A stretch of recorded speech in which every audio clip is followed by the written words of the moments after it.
SOA XMP practice question 100. The probability that a customer visit to a car repair shop neither requires an oil change nor requires a tire replacement is 30%. Of those visiting the shop, 35% required a tire replacement and 55% did an oil change.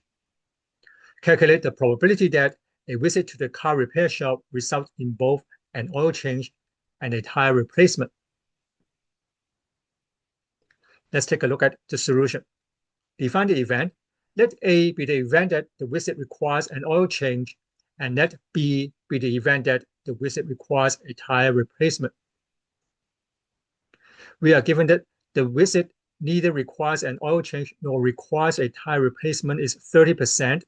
Therefore, we have this expression. The probability of the intersection of the complement of A and the complement of B is 0.3. And then the probability of B is 0.35. The probability requires a tire replacement is 35%. And then the probability of A, oil change, 55%. We want to get the probability that the visit requires both an oil change and a tire replacement. That is, we want to get the probability of the intersection of A and B. Using the addition rule, this equals the probability of A plus the probability of B minus the probability of the union of events A and B. We have probability of A and probability of B equals 0.55 and 0.35 respectively. We need to get the value of the last term, the union. We get the probability of the intersection of the complements of the two events. And this equals 1 minus the probability of the union of event A and event B.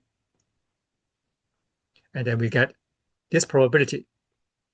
0.3 equals 1 minus the probability of the union. And then we get the probability of the union of A and B is 0.7. Do the substitution. 0.55 plus 0.35 minus 0.7. And then we get the answer. The probability that a visit requires both an oil change and a tire replacement is 0.2.